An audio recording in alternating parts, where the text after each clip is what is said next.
कितने शिवलिंग की पूजा आप कर सकते हैं? कहते हैं जो एक मिट्टी का शिवलिंग बनाते हैं, एकम पाप हरम प्रोक्तम। आपका ध्यान इधर हो, एक भी शिवलिंग का आपने पूजन किया है तो वो संपूर्ण पापों का हरण कर लेता है। द्विलिंगम चार्थ सिद्धिदम, कितना सुंदर कहा गया है। जिसको धन चाहिए वो दो शिवलिंगों को पास में बिठा करके भगवान का पूजन करे। शिव महापुराण तो बहुत प्रमाणित है ना, यह तो बहुत बड़ा प्रमाणित है, प्रमाण है। क्या अद्भुत बात कही है। एकम पाप हरम प्रोक्तम, एक शिवलिंग का अभिषेक आप करते हैं तो मिट्टी के पार्थिव शिवलिंग की पूजा कर की बात अद्भुत बताई गई है, तो वो संपूर्ण पापों का हरण कर लेता है। द्विलिंगम अर्थ सिद्धिदम, यदि आपने दो शिवलिंग एक जगह रखकर उनका पूजन कर लिया है तो ये अर्थ की सिद्धि दे देता है, ये पैसा दे देता है, ये रुपया दे देता है। फिर कहा त्रिलिंगम सर्व कामानम, यदि कोई विशेष आपका कोई संकल्प है उसकी पूर्ति के लिए 3 शिवलिंग रखकर उनका पूजन किया जाए तो संकल्प पूर्ति हो जाएगी। हमने अपने मंदिर में कई शिवलिंग रखे हैं, इसलिए रखे हैं क्योंकि हम संकल्प लेकर के चले हैं कि हम भगवत कृपा से गौ माता की खूब संख्या बढ़ाएं। ये संकल्प तो है ही, और उसी संकल्प के लिए हमने कई शिवलिंग अपनी नित्य की पूजा में रखे। ये नहीं कि आपको ही बताने के लिए है, इसका हम भी नियम को पूरा करें। त्रिलिंगम सर्व कामाना, यदि आपका कोई ऐसा कामना है, बच्चे को कुछ ज़्यादा विशेष बनाना है, वो अच्छे नंबरों से पास हो जाए, बेटी को अच्छा घर मिले, कोई मंदिर बनाने के लिए जा रहे हो, कोई प्लॉट खरीदने के लिए जा रहे हो, कोई दुकान बनाने के लिए जा रहे हो, ऐसी यदि कोई कामना है तो उस कामना की पूर्ति के लिए मिट्टी के 3 शिवलिंग बना करके एक परात में रखकर, पीतल की परात में रखिए और उनका पूजन कीजिए, फिर उन्हें विसर्जित कर दीजिएगा। वर्णन है कि ऐसा आपने लग करके यदि 11 दिन 11 दिन कर लिया है तो भगवान महादेव आपके कामना की पूर्ति कर देंगे, ऐसा वर्णन। शिव महापुराण जितनी बार आप सुनेंगे उतनी बार नई सी दिखेगी। भाई यूट्यूब गड़बड़ हो रहा है, लोगों के मैसेज आ रहे हैं। और आगे क्या लिखा है? लिखा है कारणम परमीरितम, कहा गया है कि यदि इससे और ज्यादा संख्या में आप मिट्टी के पार्थिव शिवलिंग की पूजा करते हैं तो वह आपको भक्ति और मोक्ष को दिलाने वाली गिनती होती है। 3 तक तो संसार की चीजें आपको मिलेंगी। पहला शिवलिंग पापों को काट देगा, दूसरा शिवलिंग है देखा द्विलिंगम चार्थ सिद्धिदम, दूसरा शिवलिंग है वो आपको अर्थ दे देगा, पैसा दे देगा, तीसरा आपकी कामना की पूर्ति कर देगा, और इससे जो ऊपर हैं वो आपको भक्ति और मुक्ति दोनों को प्रदानित कर देगा। ऐसी महिमा शिवलिंग की। लिखा है लिंगा नाम अयुतम कृता पार्थिवानम स बुद्धिमान, बुद्धिमान मनुष्य यदि 10,000 मिट्टी के शिवलिंग का पूजन कर लेते हैं वो राजा के भय से मुक्त हो जाते हैं। बुरा नहीं मानिएगा, राजा लोग बड़ा परेशान करते हैं। हाँ, या तो कृषि क्षेत्र में ना हो तो बढ़िया है, ये तो राजनीति से जुड़े हुए लोग धमकी ही देते रहते हैं। थोड़ी भी पहुंच हो तो फिर तो उस गली में जीना ही बड़ा मुश्किल होता है। लिखा है कि जिसने 10,000 मिट्टी के शिवलिंगों का पूजन किया है तो वो राज भय से मुक्त हो जाता है। लिखा है कारागृह आदि से छूटने के लिए 10,000 शिवलिंगों का अर्चन करना चाहिए। झूठा केस लग गया है, कोर्ट कचहरी के चक्कर लगाने पड़ रहे हैं और निर्दोष कोई जेल में बंद हो गया है, तो प्रमाण है इस ग्रंथ में कारागृह दिस्मुक्ति अयुतम कार्येत बुधः, 10,000 मिट्टी के शिवलिंग पर पूजन करने से व्यक्ति कारागृह से मुक्त हो जाता है। और यहां से हर बात एक प्रमाण के साथ श्लोक बोल के और उसका अर्थ करके कही जा रही है। और इसमें एक और अच्छी बात कही गई है, इसमें कहा गया है कि जिसने 10,000 मिट्टी के शिवलिंग बना करके पूजन किया है उसके ऊपर कभी झूठे मुकदमे लग ही नहीं सकते, उसे कभी जेल जाने की जरूरत पड़ ही नहीं सकती। यह बड़ी अद्भुत बात कही गई। कहा गया है जिनके घर में भूत प्रेत का चक्कर है, रात को गलत सपने आते हैं, रात्रि को बड़ी बेचैनी होती है, ऊपरी बलाए कहते हैं जिसको हवा बयार कहते हैं जिस घर में 7,000 लिंग शिवलिंग का अर्चन हो गया है, पूजन हुआ है, उस घर में कभी भूत प्रेतों का साया टिक नहीं सकता, उस घर में ये कभी दिक्कत हो ही नहीं सकती। 7000 मिट्टी के शिवलिंग की पूजा की। मैं श्लोक बोले देता हूँ। डाकिन्यादिभयीम सप्त सहस्रम कार्य तदा। डाकनी, साकनी, भूत, प्रेत, पिशाच, बेताल। और मैं तो कहूँगा कि घर में जब बेटा बेटी का विवाह होता है उससे पहले घर के सगरे लोग मिलकर मिट्टी के 7000 शिवलिंग बना के पूजन करें और फिर उसको नदी में विसर्जित कर दें, क्योंकि दुल्हा दुल्हन के ऊपर ये बहुत ज़्यादा साया चढ़ता है, बहुत ज़्यादा इनका यह चक्कर पड़ता है। और वो इतनी दिक्कत होती है कि भांवर में यदि कोई भूत प्रेत आ गया तो पूरी जिंदगी भर दिक्कत परेशानी होती है। यहाँ लिखा है कि घर की संपूर्ण इस व्याधि से मुक्त होने के लिए प्रत्येक वर्ष सबके घर में 7000 मिट्टी के शिवलिंग बनाए जाए। घर में 7 लोग हैं, 1000 बनाओगे तो बन जाएगा। एक परात में 1100 शिवलिंग आ जाते हैं। सावन के महीने में बनाइए, प्रदोष में बनाइए, कल शिवरात्रि है कल बना लीजिएगा। नदी नहीं है आसपास, नहर तो है, उसमें भी विसर्जन करने का विधान है। वो जलाशय में आप विसर्जन कर सकते हैं, जगह शुद्ध साफ सुथरी से देख लीजिएगा। वहाँ इधर देखें, मेरी तरफ देखें। हम इतने बेकार तो नहीं है कि देखने के लायक नहीं है। जब हम आपको देख रहे हैं तो आप भी हमें देखिए। फिर कितनी अद्भुत बात हो रही है और आप सुनने को तैयार नहीं हो रहे। मुझे फिर ऐसा लगेगा कि आप ठुमका लगाने वाले फिर श्रोताओं में आप माने जाओगे।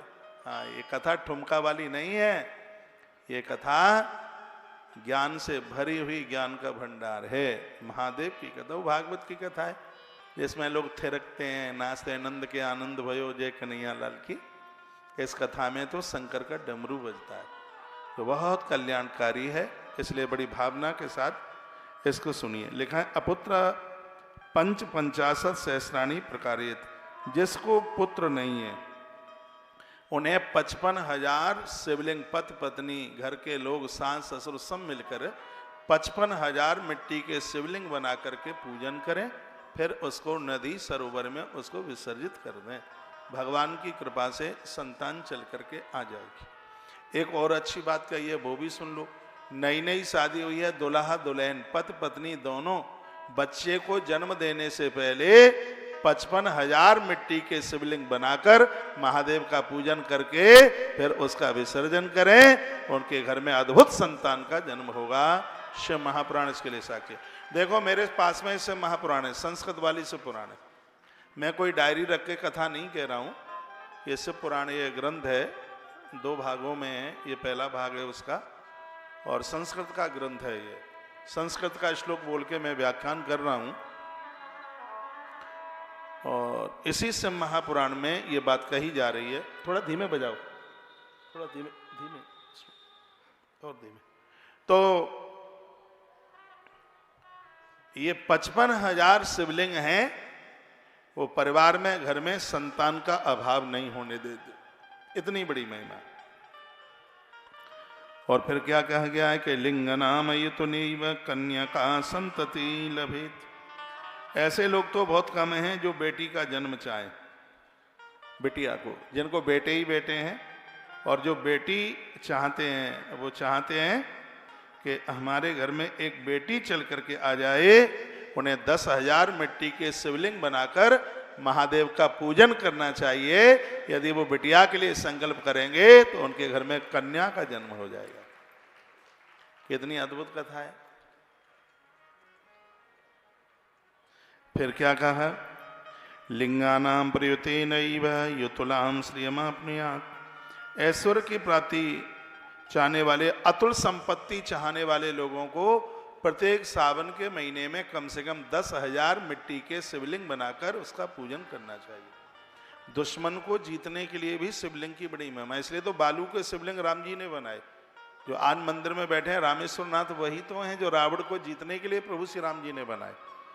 तो पार्थिव पूजा का इतना बड़ा महत्व है, इतनी बड़ी महिमा है। इतना जरूर ध्यान रखना, मिट्टी की कोई भी प्रतिमा है लंबे समय के लिए उसको घर में नहीं रखा जाता। जैसे आप दिवाली को मिट्टी के गणेश जी और लक्ष्मी जी आप पूजते हैं, तो ऐसा नहीं है पूरा साल भर तक उसको आप घर में रखें। कार्तिक की जो पूर्णिमा आती है, उस पूर्णिमा के दिन उन्हें आप विसर्जित कर दीजिएगा। मिट्टी के हैं, तो उनको आप विसर्जित कर दीजिए। आप मेरी तरफ देखिएगा।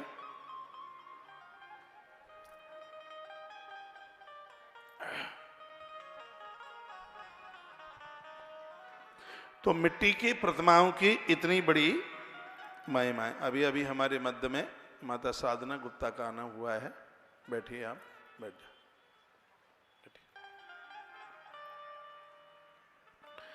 और फिर वर्णन किया गया है, कहा गया कोटि कांतुलिंगानाम या करोत नरो भुवि शिवैव भविष्योपि नात्र कार्य विचारणः।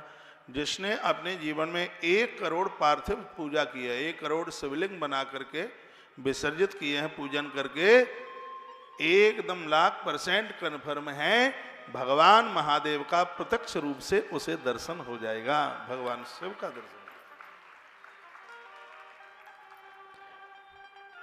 बिना लिंगार्चनम यस्य कालो गच्छत नित्यस महाहानिर्भवेतस्य दुर्वृत्तस्य दुरात्मन।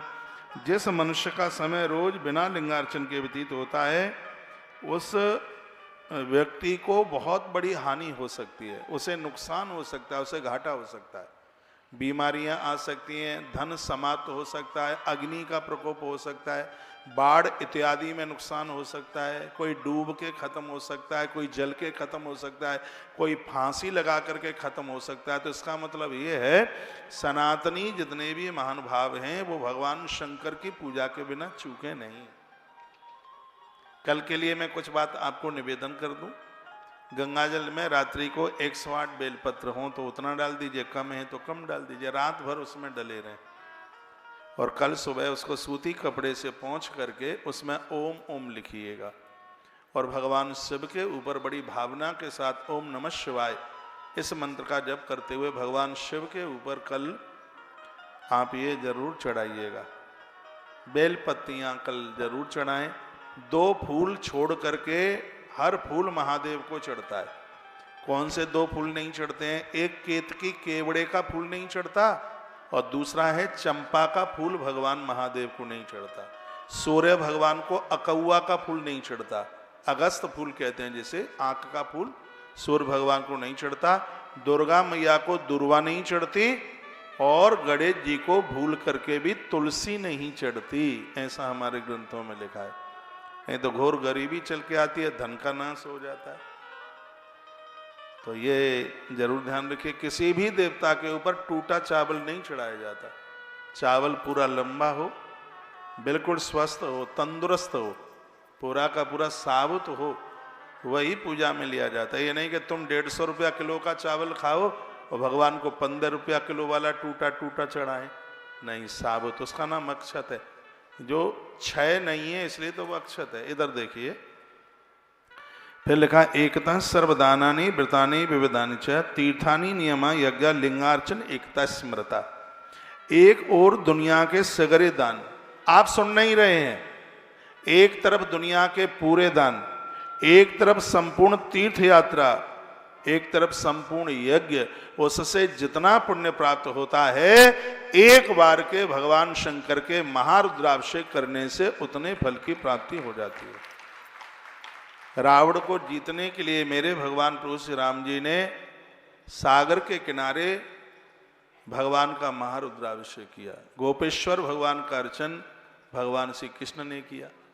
आखिर में तो कोई बात होगी तो पुरातन काल से, प्राचीन काल से भगवान शिव की पूजा होती हुई आ रही है। पूरी दुनिया का सर्वे किया जाए तो भगवान शंकर के मंदिरों से ज्यादा कोई मंदिर नहीं मिलेंगे। शिव महापुराण में तो लिखा है कि मृत्यु लोक की धरती की 1 इंच जमीन ऐसी नहीं है जहां शिवलिंग ना हो। किसी न किसी रूप में भगवान महादेव विराजित हैं। और आनंद की बात देख लो, शंकर जी की पिंडी के टुकड़े टुकड़े हो जाएं तो भी खंडित नहीं माना जाता। यह इसकी बहुत बड़ी महिमा है। महादेव अपने आप में बिल्कुल अखंड है। प्राचीन प्रतिमाओं को मत बदलिए बिल्कुल भी। जो प्राचीन जो प्रतिमाएं अनादिकाल से 100-100 साल पुरानी है, ये मन सोचिए कहीं थोड़ा सा झर गया है, अब वहाँ जाइए, महाकाल जाइए, आजकल अंदर जाना बंद कर दिया है, वहाँ पानी डालते डालते तो थोड़ा कुछ भाग घिस के नीचे आ गया है, ओमकारेश्वर में भी ऐसा हुआ है, बटेश्वरनाथ में भी ऐसा हुआ है। तो ऐसा नहीं है कि अब इनकी महिमा नहीं रही, इनकी महिमा उतनी है जो अनाद काल में थी। यही तो शंकर की महिमा है जो कभी खंडित ही नहीं होते, अपने आप में अखंड है भगवान शंकर। क्या लिखा गया? कलौ लिंगार्चनम श्रेष्ठम यथा लोके प्रदर्श्यते तथा न्यनास्त शास्त्राणी एस सिद्धांत निश्चय। इस बात को माथे में बिठा लीजिए, कलयुग में जितनी महिमा लिंगार्चन की है उतनी महिमा किसी भी पूजा की नहीं है। जितना के रुद्राभिषेक शिवलिंग पूजन का जितना महात्म्य है उतनी और किसी पूजा की है ही नहीं। शिवलिंग भोग और मोक्ष दोनों को देता है और आपदाओं का हरण करता है, ये शिवलिंग की महिमा है। आपको पता है 2013 में इतनी बड़ी तबाही आई उत्तराखंड में, मैं बद्रीनाथ में था उन दिनों में, कथा के लिए गया था, 1500 लोग थे हमारे साथ। महादेव की कृपा से सब सुरक्षित आए, किसी का कुछ नहीं बिगड़ा, लेकिन फिर भी हजारों की संख्या में तबाही हो गई। लेकिन जिन्होंने भगवान केदारनाथ की पिंडी से लटक गए, घंटे से लटक गए, नंदी से लटक गए, उनके प्राण बच गए। ये तो आपने टेलीविजन चैनलों के माध्यम से सुना ही होगा। शंकर जी हर प्रकार से जीव की रक्षा करते हैं। यहाँ क्या लिखा है? भुक्ति मुक्ति प्रदम लिंगम विविधा पन निवारणम पूज्यत्वा नरो नित्यम शिवा सायुज मापन्याद। भगवान शंकर भोग मोक्ष तो देते ही हैं, आपदाओं का हरण कर लेते हैं। और कहा गया कि इसका नित्य अर्चन करके मनुष्य शिव सायुज्य को प्राप्त हो जाता है, उसकी मौत नहीं बिगड़ती। मैं मैनपुरी की व्यासपीठ से एक बात कहना चाहूँगा। जीव का जन्म होता है तो इतना कष्ट होता है कि 10 लाख बिच्छू डंक मारे, और जब उसकी मौत होती है तो इतना कष्ट होता है 20 करोड़ बिच्छू डंक मारे। लेकिन भगवान महादेव का जिसने जन भजन किया है, मरते समय उसे इतना भी कष्ट नहीं होता कि जितना कष्ट पांव में कांटा लगे तब उसे जितना कष्ट हो, मृत्यु के समय पर उतना भी कष्ट नहीं होता। यह भगवान शिव की बड़ी कृपा है। शंकर की, शंकर जी इष्ट का दर्शन करा देते हैं, यह उनकी बहुत बड़ी महिमा है। तो अस्य बनाममयम लिंगम नित्यम पूज्यम महर्षि। महर्षियों को शिव नाम में इस लिंग की नित्य पूजा उन्होंने की है, हम और आप भी करें। तो यह है भगवान शंकर का जो शिवलिंग है उसको बड़ा श्रेष्ठ माना गया है, इनकी पूजा करनी चाहिए। ये वर्णन किया गया है प्रमाण में। 3 प्रकार के लिंगों का भी वर्णन किया गया, उत्तम, मध्यम और अधम, 3 प्रकार। उसे आप लोग सुने। भगवान बताते हैं जो 4 अंगुल ऊंचा और देखने में सुंदर वेदी से युक्त है, यानी जो जलहरी में है, उसको उत्तम शिवलिंग कहा गया है। इसलिए उसी शिवलिंग का पूजन कीजिए जलहरी में। चांदी की बनवा लीजिए, पीतल की बनवा लीजिए, शिवलिंग जलहरी में ही होना चाहिए। उसको बहुत उत्तम माना गया है, उसको बहुत विशेष माना गया है। शास्त्र में ऐसे शिवलिंग को बहुत ज़्यादा विशेष माना गया है, बहुत बढ़िया माना गया। जो अंगूठे से छोटा है, अंगूठा कम से कम अंगूठे के बराबर तो शिवलिंग होना ही चाहिए। जो अंगूठे से बिल्कुल छोटा है उसको मध्यम माना गया है, और जो बिना जलहरी के लिए है उसको निम्न माना गया है। इसलिए शिवलिंग का पूजन हमेशा जलहरी के ऊपर ही होना चाहिए। जो भक्ति तथा श्रद्धा से युक्त होकर शिवलिंग पूजन करता है, निश्चित रूप से वो मनोवांछित फल प्राप्त करता है। ऐसा सब पुराण में लिखा, पूजयेत लभेत कामान मनसा मान सेप्सिताम। उसकी सभी मनोकामनाएं पूरी हो जाती हैं। रावण ने, ये बड़ी गुप्त बात है, रावण ने महादेव की पूजा करके कभी सोना चांदी रुपया पैसा नहीं मांगा। हमने ग्रंथों में पढ़ा है कि जब वो पूजा करता था महादेव की तो एक बात कहता था कि मरते समय मुझे भगवान का दर्शन हो जाए, मेरे मालिक मुझे ये दे देना। जब रावण नीचे गिरा था तो महादेव की कृपा से प्रभु राम उसके सन्मुख खड़े हुए थे, उसकी आंखों के सामने खड़े थे। जो महादेव की पूजा करे और उसे भगवत दर्शन न हो, वो मुक्त न हो, ऐसा कभी हो ही नहीं सकता। आप किसी भी देवी देवता के भक्त क्यों न हो, लेकिन अपनी पूजा में भगवान महादेव को जरूर पूजिए। बड़ी सीधी पूजा है, एक लुटिया जल महादेव को चढ़ा दो, इसी में ही प्रसन्न हो जाता है। जलधारा से वह प्रिय, सिर्फ पानी से प्रसन्न होता है।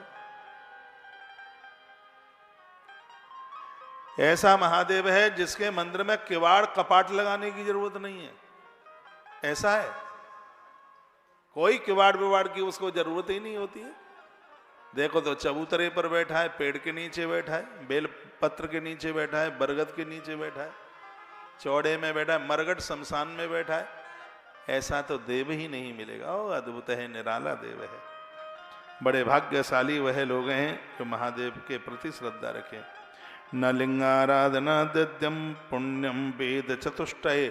चारों वेदों में भगवान महादेव के शिवलिंग पूजन का वर्णन किया गया। एक भी वेद ऐसा नहीं है जिसमें वर्णन किया गया। भगवान की तो हर चीज प्रणाम करने को लायक है, वंदन करने को लायक है। वेद का एक यजुर्वेद का एक मंत्र है, मैं आपको सुना रहा हूं। नमस्ते रुद्र मन्यव तोते कवे नमः बाव्या मुतते नमः। ये वेद का मंत्र है। इसका अर्थ है कि महादेव का क्रोध भी पूजने के लायक है, क्योंकि शंकर बिना कारण के क्रोध नहीं करते। भगवान महादेव के तो आयुध भी पूजने के लायक है, इसलिए तो त्रिशूल की पूजा होती है। उनकी हर चीज पूज्य है। अरे उसका तो गले का सांप भी पूजा के लायक है। साल में नाग पंचमी को उसको भी दूध पिलाया जाता है। तो शंकर के साथ जो भी लोग जुड़े हैं भैया, उनकी वंदना हो जाती है, वो वंदित हो जाते हैं, पूजित हो जाते हैं। तो विद्यते सर्व शास्त्राणामेश विनिश्चया। चारों वेदों में लिंगार्चन से बढ़कर कोई पुण्य नहीं बताया गया, ऐसा शास्त्रों का निर्णय है। हर वेद में लिंगार्चन की बात कही गई। विद्वानों को चाहिए कि समस्त कर्म प्रपंच का त्याग करके परम भक्ति पूर्वक वो भगवान शंकर की पूजा। भक्ता प्रमेया विद्वात एकमेकम एक लिंगम प्रपूज्येत। ज़्यादा नहीं, घर में एक लिंग तो जरूर रखिए, एक शिवलिंग जरूर रखिए। केवल शिवलिंग की पूजा हो जाने पर क्या लिखा है, समग्र देवताओं की पूजा हो जाती है। एक अद्भुत बात सुन लो, थोड़ा और धीमे बजाइए। आपको सुबह भोर में कहीं जल्दी जाना है और आपके मंदिर में 25 देवता है, आपको 2.5 घंटा लगता है उनको नहलाने में, धुलाने में, आरती करने में। कितनी सुंदर बात कही है। आपके पास टाइम नहीं है, एक लोटा जल अपने मंदिर में महादेव के ऊपर चढ़ा करके चले जाइए, सगरे देवताओं की पूजा करने का नियम तत्काल आपका पूरा हो जाता है। इसमें तो यहां तक लिखा है कि आप शंकर के पुजारी हैं, रोज एक लोटा जल चढ़ाते हैं और शंकर जी का मंदिर आपको दिखता नहीं है, तो लिखा है कि अंगूठे के ऊपर एक लोटा चढ़ा दें। ये तो बन गई जलहरी, ये दोनों उंगली, और इसके अंदर ऐसे अंगूठा बाहर निकाल दो, एक लोटा पानी अंगूठे के ऊपर चढ़ा दो, मंदिर में जल चढ़ाने के बराबर ही फल मिलेगा। लेकिन इसका मतलब ये नहीं है कि अब अंगूठे पे ही चढ़ाए, मंदिर तक जावे ही नहीं, वो वहां मंदिर है नहीं। और आपको अपना संकल्प पूरा करना है तो अंगुष्ठ के ऊपर, अंगूठे के ऊपर जल आप चढ़ा देते हैं तो आपकी पूजा पूरी हो जाती है। ऐसा शिव महापुराण में यह बड़ा अद्भुत वर्णन किया गया है। भाषा हमारी समझ में आ गई है कि हम ऐसे ही बोलते जा रहे, आपके बीच में कथा सुनाने में बहुत आनंद हो रहा है। मैं बड़ा भाग्यशाली हूँ कि भगवान भीमसेन के चरणों में हमारी अब के बार की शिवरात्रि हो रही है। हाँ, कई बार मैनपुरी आया, ये सौभाग्य पहली बार मिला है। कल सब लोग महामंदिर में आना, बहुत आनंद आएगा। आप 30, 40, 50, 60, 70 के हो गए होंगे। ऐसी 4 पहर की पूजा मुझे लगता है आपने देखी ही नहीं होगी, जो कल आनंद मिलने वाला। आप गांवों से हैं, दूर से हैं, कहीं से, कल आप जरूर आइएगा। कल हम 9 बजे से वहीं होंगे, तो आप लोग जरूर पधारिएगा। 4 बजे आपको छुट्टी कर देंगे, फिर आप जाकर के थोड़ा सा सो लीजिए, क्योंकि 4 पैर की पूजा करने के बाद थोड़ा सोने का विधान है। भले ही 5 मिनट सोएं, कमर सीधी करें, उसके तत्पश्चात फिर स्नान कर लीजिए, फिर अपने कामों में लग जाइए। अब मैं थोड़ी सी और इस बात को आगे के लिए बढ़ाऊं। सर्वमेत परित्यज्य कर्म जालमशेषतः भक्त्या परमया विद्वात् एकमेकं प्रभुजेत। विद्वानों को चाहिए, समझदार लोगों को चाहिए कि उनके घर में कम से कम एक शिवलिंग तो होना ही चाहिए। वर्णन किया गया है कि घर में 4 बच्चे हैं और तो 4 मंदिर चाहिए कि एक से ही काम चल जाएगा। एक प्रश्न है, घर में 4 बच्चे हैं, 4 बहुएं हैं, तो अब मंदिर 4 चाहिए कि एक से ही काम चल जाएगा। तो बड़ा अद्भुत वर्णन है लिंग, उसमें गरुड़ पुराण में भी वर्णन किया गया है। यदि एक ही चूल्हे पर सबका भोजन बनता है तो एक ही मंदिर चाहिए, और सबकी रोटियां, चूल्हा चौका अलग अलग हो गया है तो जितने हैं उतना मंदिर अपनी अपनी जगह पर छोटा सा विराजित कर लीजिएगा। एक और कही जाती है बात कि बड़े वाले करेंगे श्राद्ध, छोटे वाले करेंगे, बीच वाले नहीं करेंगे। बीच वाली बहू तो सास ससुर की प्रॉपर्टी लेगी, हिस्सा लेना है, उनका कोई ब्राह्मण थोड़ी ही जमाना है बीच वालों को। बीच वाले तो अपना भाग लेंगे, अपना हिस्सा लेंगे। बीच वाला रिंकू भाई, कोई रिंकू बैठे हो बुरा नहीं मानिएगा, उदाहरण एग्जाम्पल, तो वो मम्मी पापा का हिस्सा तो ले सकते हैं, लेकिन वो बीच वाले कढ़ाई नहीं चढ़ाएंगे, श्राद्ध नहीं करेंगे, ऐसा बिल्कुल भी नहीं है। मैं तो कहूँगा चूल्हा चौका अलग हो गया है तो पूर्वजों के निमित्त श्राद्ध सगरी बहुओं को करना ही चाहिए। अलग अलग रह रहे हैं, निकलने घुसने के रास्ते अलग हैं, मकान अलग है, तो सबको ही करना चाहिए। और जो पितृ तर्पण वगैरह ये सब कुछ करते हैं, इससे आने वाली पीढ़ी में संतान बहुत प्रसन्न रहती है, बड़ी तरक्की होती है। मैंने तो बहुत बार गरुड़ पुराण सुना है, यदि आप मेरी टीवी के भगत हैं तो आप जरूर सुनते होंगे। मैंने तो 18 पुराण सुनाए, पुराण सुनाए, स्मृतियाँ, वेद, सब बातें तो आपके बीच में करी हैं।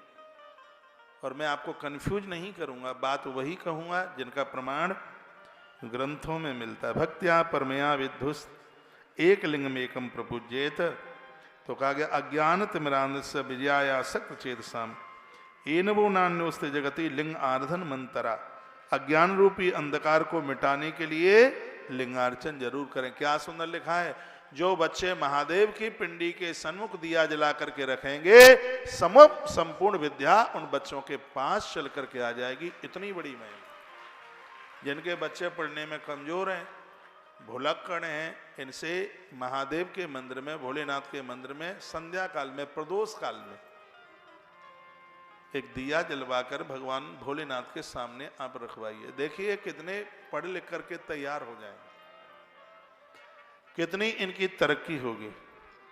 हरि ब्रह्मा दयो देवा मुनियो यक्ष राक्षसा गंधर्वा चारणा सिद्धा दैत्या दानवास तथा।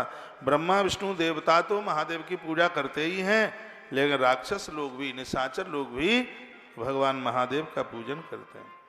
द्वजानाम वेद के नापी मारिगणा आर्दनम बरम।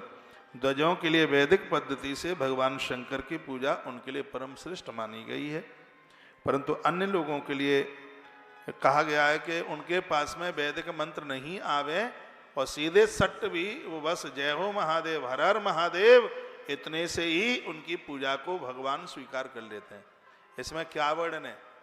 लिखा गया है जिनका जनेऊ हुआ है, उच्च जाति में जिनको जन्म मिला है, खाली ऊंची जाति में जन्म से ही मतलब नहीं है, जनेऊ संस्कार इत्यादि उनका हुआ है, तो वेद के मंत्रों के द्वारा भगवान शिव की वो पूजा करें।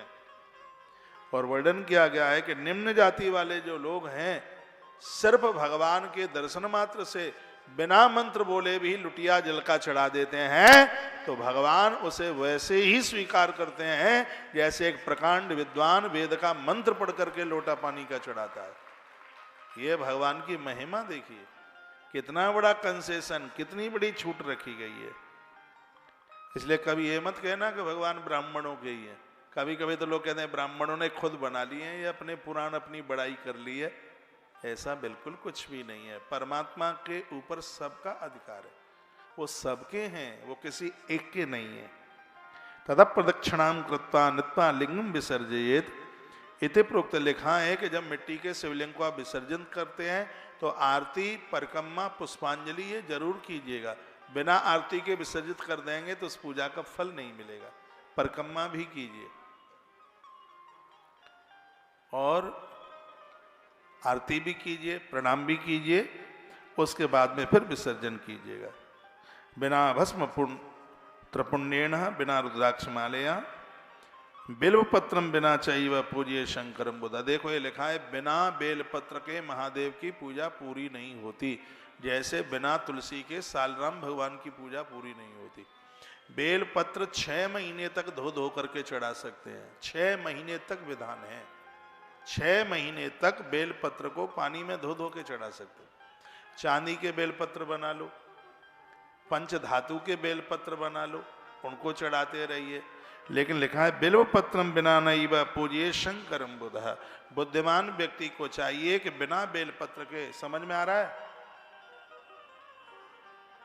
बुद्धिमान लोगों को चाहिए कि भगवान महादेव की पूजा में वो बेल पत्र जरूर रखें, क्योंकि बिल्वपत्रम बिना नहीं वह, बेल पत्र के बिना भगवान शंकर की पूजा का पूरा फल मिलता ही नहीं है, कभी नहीं मिलता। कंठ में रुद्राक्ष धारण करें, भस्म त्रिपुंड लगाएं, फिर पूजन करें, तब उस पूजा का बहुत बड़ा फल मिलता है। भस्म की बड़ी महिमा है, भस्म से भगवान अति प्रसन्न होते हैं। आप उज्जैन गए हैं महाकाल दर्शन के लिए? बड़ी दुनिया का इकलौता मंदिर है जहां 3:30 बजे महादेव के ऊपर भस्म चढ़ाई जाती है। पहले तो मरघट से भस्म लाई जाती थी, वो व्यक्ति बड़ा भाग्यशाली होता था, जिसकी मृत्यु होती थी उसकी भस्म महादेव के ऊपर चढ़ाई जाती थी। आजकल वो बंद है। शंकर जी को भस्म बड़ी प्रिय है। एक कथा में एक छोटी सी आपको सुना दूं, फिर मैं आगे के लिए बढ़ता हूं। किसी जंगल में वन में एक बैलिया रहता था, शंकर का पुजारी था, पूजा पाठ तो कुछ जानता नहीं था, लेकिन भगवान भोलेनाथ के ऊपर वो भस्म रोज चढ़ाता। आप पूजा करेंगे तो उसमें परीक्षाएं बहुत होती हैं। फिर देखो हम परीक्षा में कैसे पास हमें होना है, रुकावटें आ जाएंगी, व्यवधान आ जाएंगे, दिक्कतें आएंगी। ऐसे समय पर भी अपने संकल्प को मत तोड़िए। पूजा करते करते अचानक ऐसी पोजीशन बनती है कि लगता है पूजा छूटी, वो आपका परीक्षा का दौर है, छोड़ना नहीं है उसको, हर प्रकार से उसको पूरा करना है। हाँ, कोई सूतक पातक लग गया वो बात अलग है, लेकिन आप स्वस्थ हैं, कोई दिक्कत नहीं, बीमार भी नहीं है, और आलस्य में आप पूजा छोड़ दें, नहीं, बिल्कुल भी नहीं। तो व्यक्ति महादेव का इतना बड़ा भक्त था, वो वही लिया कि रोजाना महादेव के ऊपर भस्म चढ़ाता। तो भोलेनाथ ने सोचा कि आज भक्त की परीक्षा ले लें, तो इतनी जोर से पानी गिरा दिया कि सब मरघट शमशान घाट में पानी पानी भर गया। अब आज जैसी तो व्यवस्था थी नहीं कि ऊपर टीन शेड होता, पहले तो सब चौड़े में ही होता था। बेचारा 40 किलोमीटर तक दूर तक गया, लगभग 15 कोस तक गया, उसको कहीं भी भस्म नहीं मिली। उसे हारा थका हुआ आया, झोंपड़ी में बैठ गया, आंख में आंसू थे। पत्नी ने कहा इतना समय हो गया, कहाँ चले गए थे, भोजन कर लो। रोने लगा, कहने लगा भोजन नहीं करता, मुझे बहुत वर्ष हो गए महादेव बाबा के ऊपर भस्म चढ़ाते हुए, आज मेरा संकल्प टूट रहा है।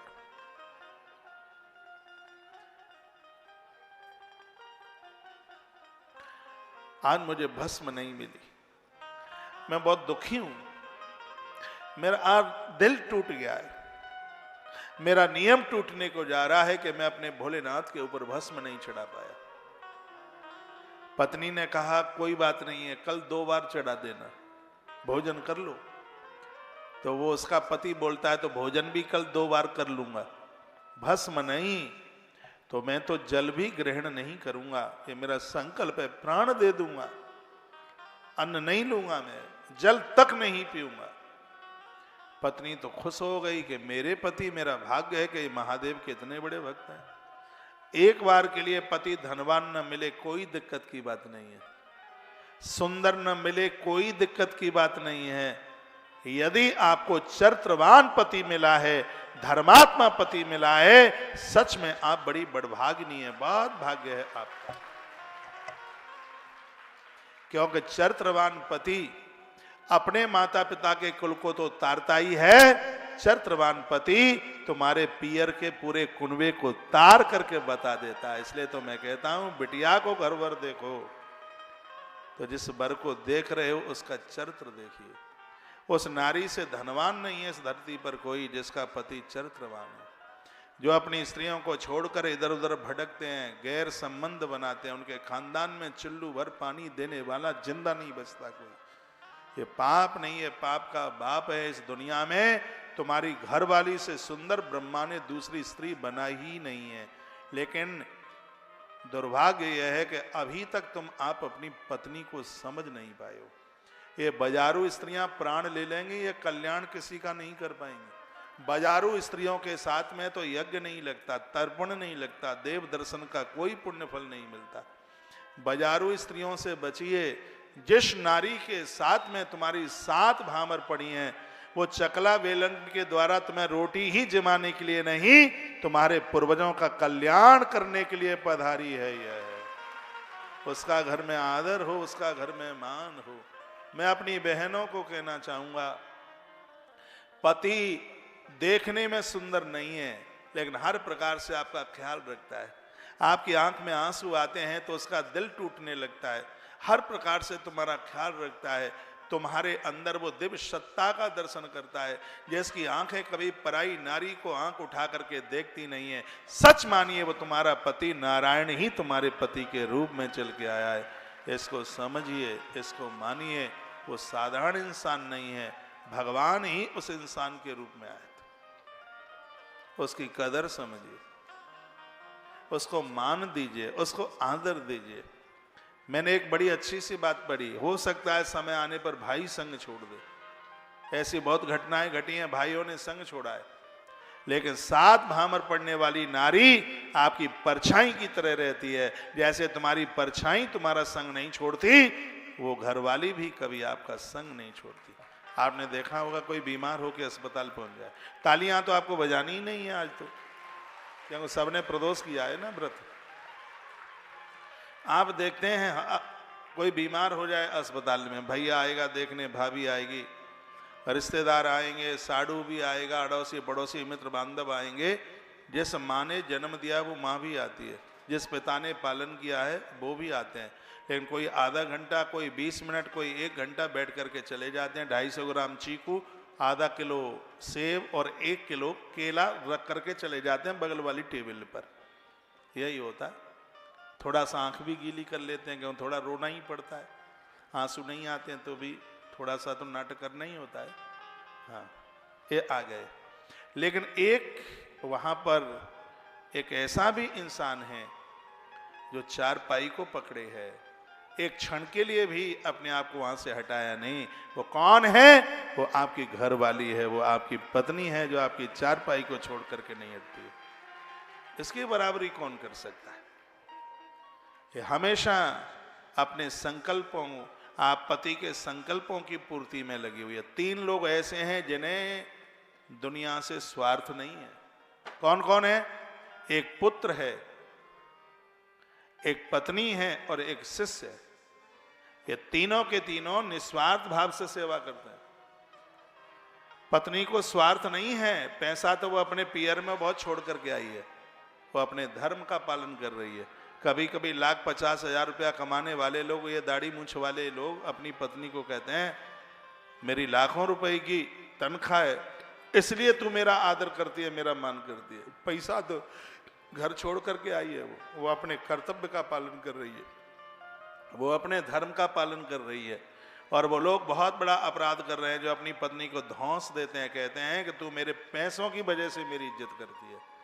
नहीं, उसने अपना धर्म समझा है, तब वो आपको आदर पूरे कुनबे को संभाले हुए है। एक पुत्र भी ऐसा है, वो 20 नाखूनों से कमाता है, खूब पैसा कमाता है, फिर भी मम्मी पापा का ध्यान रखता है, वो स्वार्थी नहीं है। और एक शिष्य है जो निस्वार्थ भाव से अपने गुरु की सेवा करता है, उसे किसी भी प्रकार का कोई स्वार्थ नहीं है। तीनों के तीनों साधारण नहीं है, तीनों अपने आप में बड़े विशेष।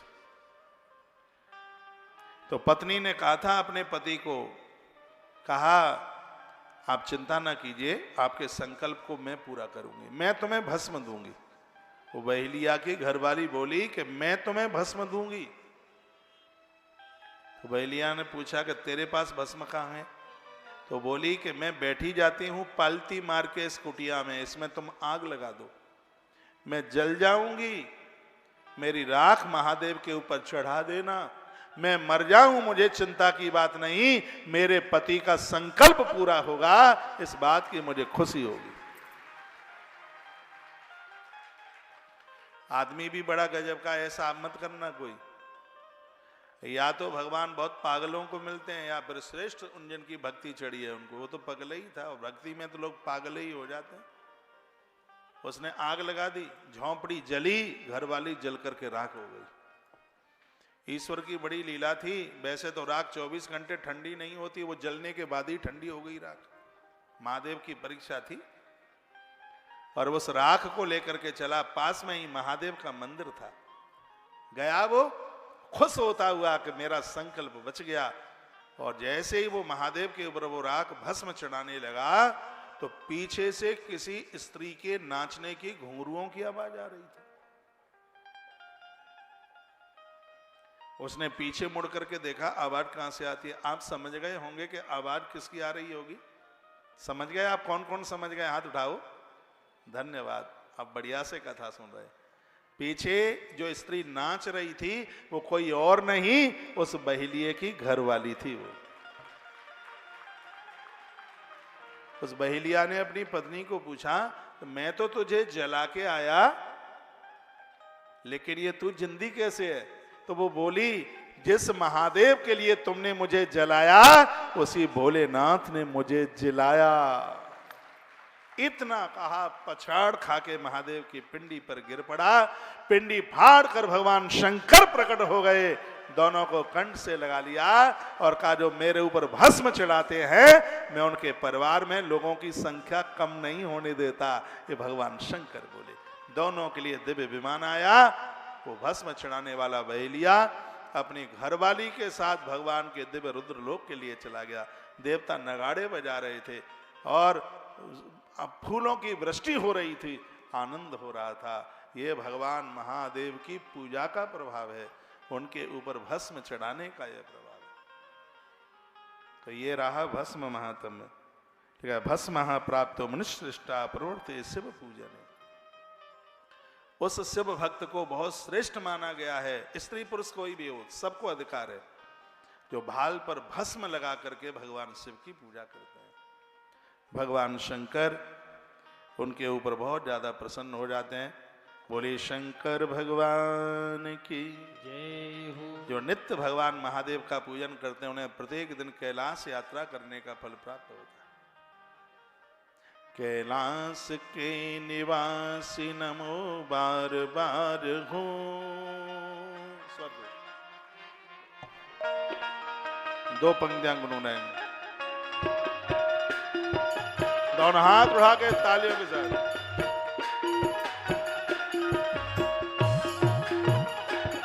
कैलाश के निवासी नमो बार बार हो, नमो बार बार हो।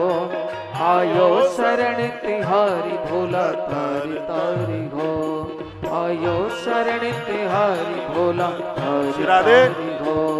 कैलाश के निवासी नमो बार बार हो, नमो बार बार हो। आयो शरण तिहारी भोला तारी तारी हो। आयो शरण तिहारी भोला तारी तारी हो। कैलाश के निवासी नमो बार बार हो, नमो बार बार हो। आयो शरण तिहारी भोला तारी तारी हो। तालियां आपको ही बजानी होगी।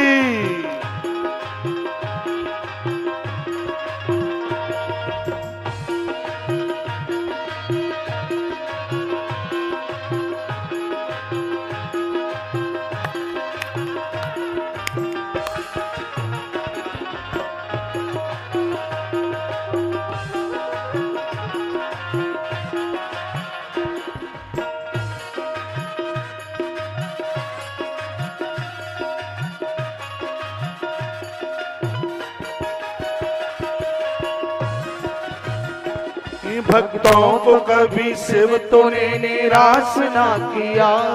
भक्तों को कभी शिव तूने निराश ना किया।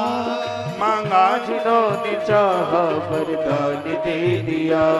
मांगा जिन्होंने चाहा वरदान दे दिया। बड़ा है तेरा दायरा, बड़ा दातार तो आयो शरण तिहारी भोला तार तारी हो। आयो शरण तिहारी भोला तार तारी हो। कैलाश के निवासी नमो बार बार हो, नमो बार बार हो। आयो शरण तिहारी भोला तारी तारी हो। जय हो।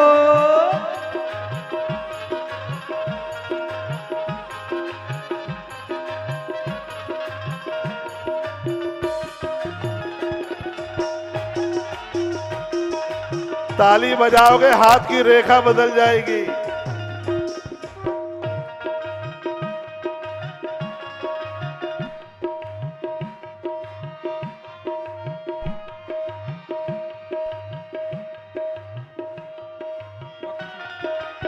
बखान क्या करूं मैं लाखों के ढेर का, बखान क्या करूं मैं लाखों के ढेर का।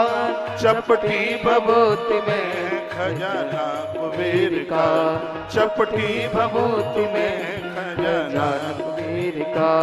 ये गंगाधार मुक्तिधार ओंकार तो, ओंकार तो आयो शरण तिहारी भोला तार तारी हो। कैलाश के निवास नमो बार बार हो, नमो बार बार हो। आयो शरण तिहारी भोला तार तारी हो। आयो शरण तिहारी भोला तार तारी हो। जय हो।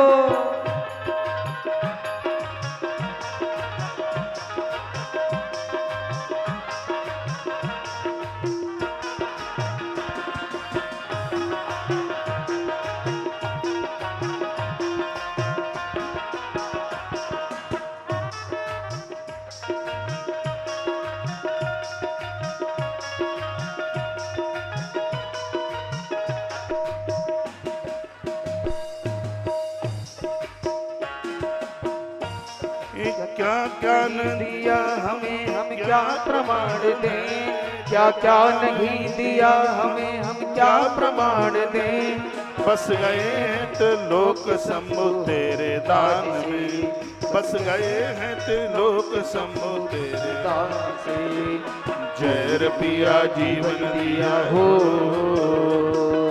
जय पिया जीवन दिया इन उदार तो आयो शरण तिहारी भोला तारी तारी हो। कैलाश के निवास नमो बारी बारी हो, नमो बारी बारी हो।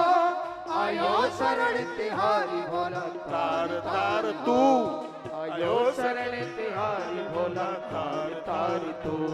कैलाश के निवासी नमो बार बार हो, नमो बार बार हो। आयो शरण तिहारी भोला तार तार तो। जय हो।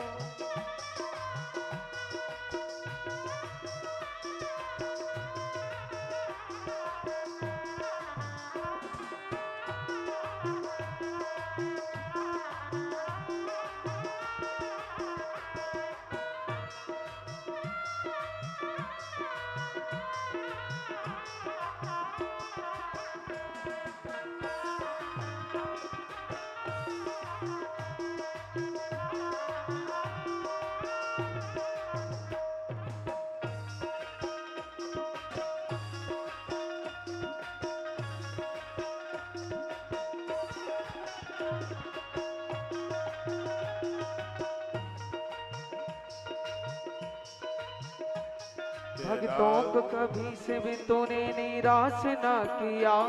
भक्तों को कभी से भी तूने निराश ना किया। मांगा जिन्होंने चाहा वरदान दे दिया। मांगा जिन्होंने चाहा वरदान दे दिया। बड़ा है तेरा दायरा बड़ा दातार तो, बड़ा दातार तो। आयो शरण तिहारी भोला तार तार तो। आयो शरण तिहारी भोला तार तार तो। कैलाश के निवासी नमो बार बार हो, नमो बार बार हो। आयो शरण तिहारी भोला तार तार तो। आयो शरण तिहारी भोला तार तार तो। आयो शरण तिहारी भोला तार तार तो।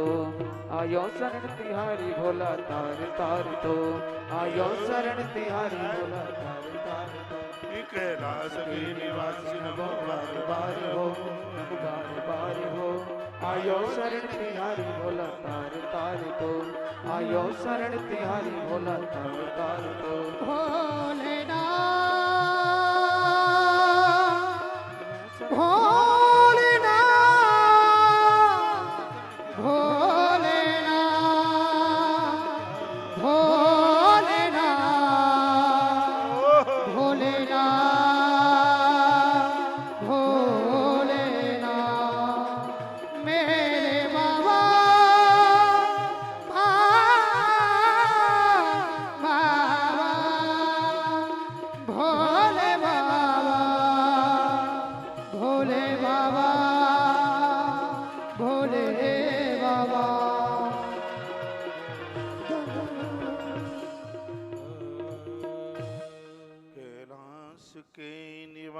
अविनाशी नमो बार बार हो, नमो बार बार हो।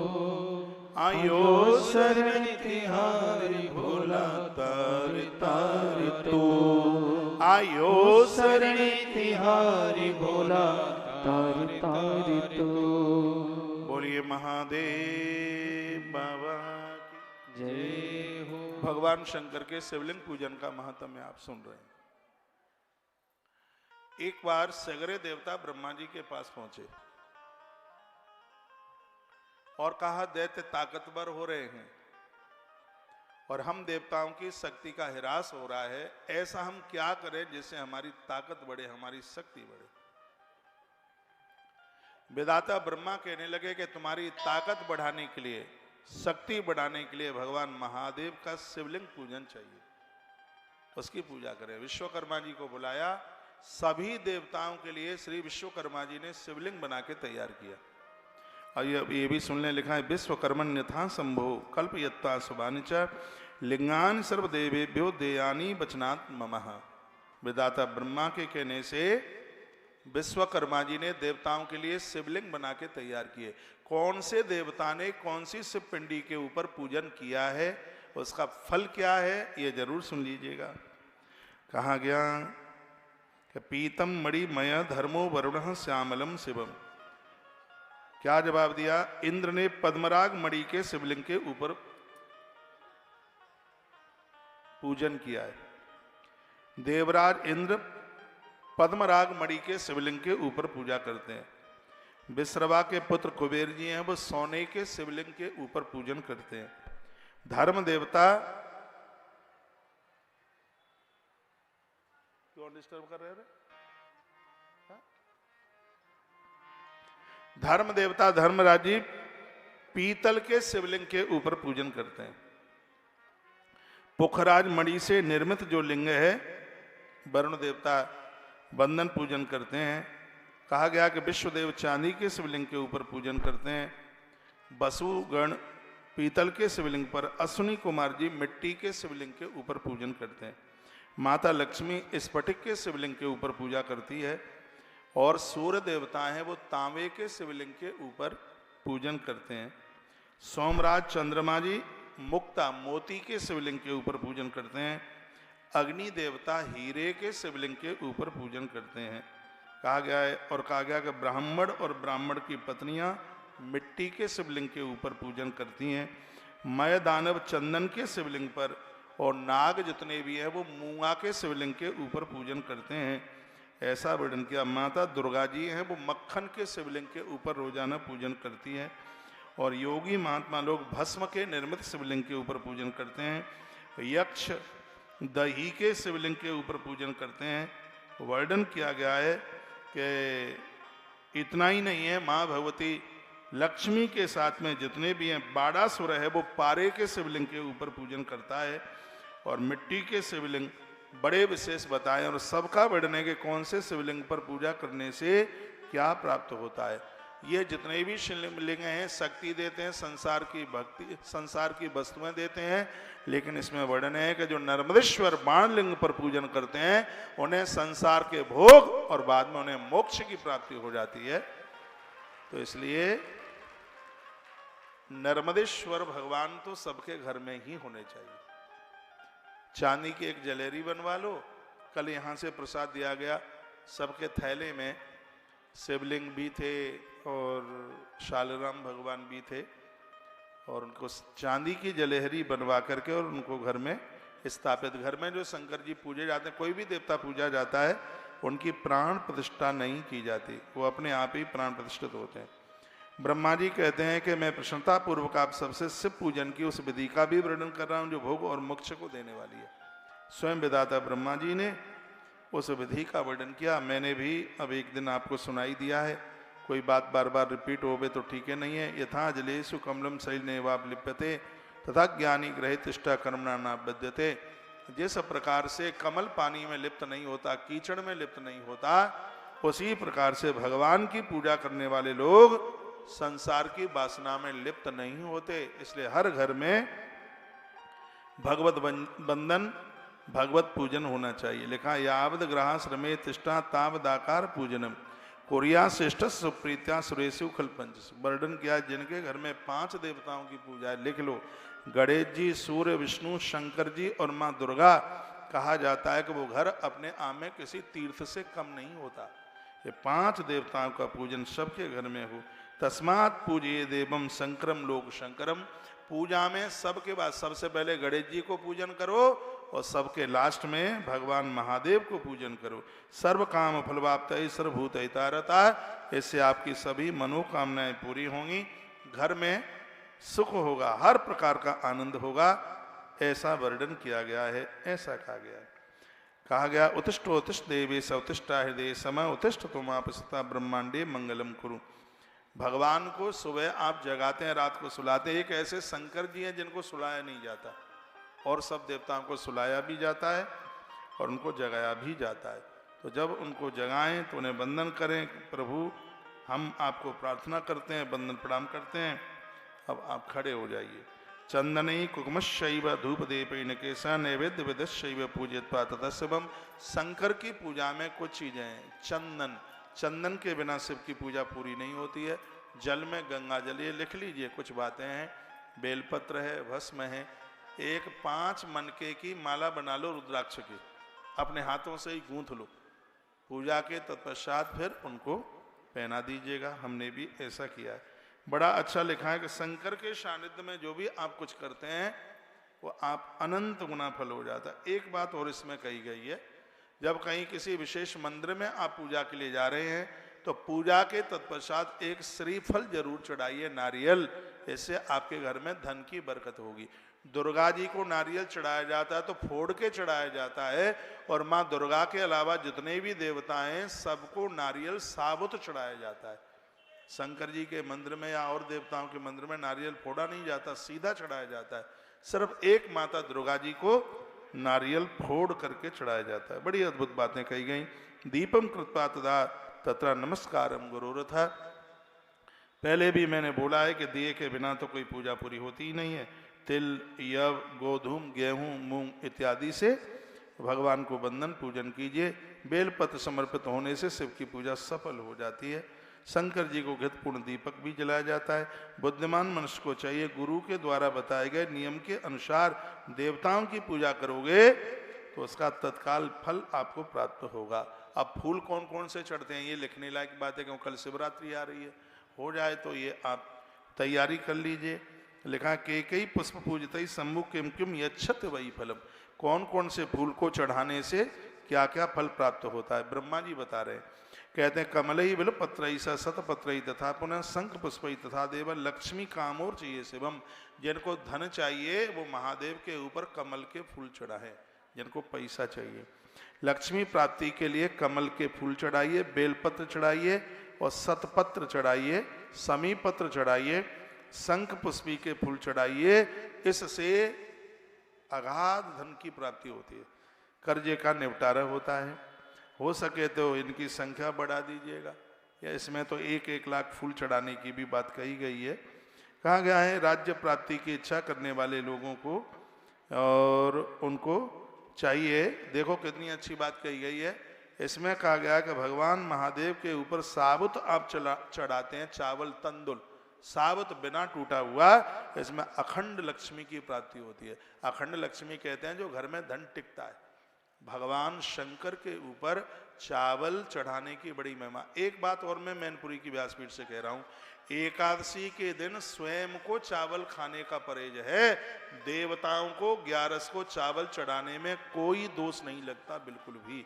एकादशी के दिन आप यज्ञ कर रहे हैं, सामग्री पूरी नहीं मानी जाती जब तक उसमें चावल नहीं चढ़ाया जाता। मैं आपको कन्फ्यूज नहीं करूंगा, प्रत्येक एकादशी को मैं देवताओं की पूजा चावल से करता हूं। आज लाखों लोग हमारी बात के ऊपर विश्वास करते हैं तो हम आपको कन्फ्यूज थोड़ी करेंगे। चावल एकादशी के दिन दान की महिमा है, चावल का दान कीजिए। द्वादशी को तो खैर बहुत बड़ी महिमा है ही, लेकिन एकादशी के दिन तंदुलों से चावलों से यज्ञ करने पर, देवताओं का पूजन करने पर किसी भी प्रकार का कोई दोष नहीं लगता। शंकर जी की तो पूजा ही पूरी नहीं होती है बिना चावल के, शिव पुराण में लिखा है, ये वर्णन किया गया। इसमें लिखा है कि महादेव को चावल से पूजने पर अखंड लक्ष्मी की प्राप्ति होती है।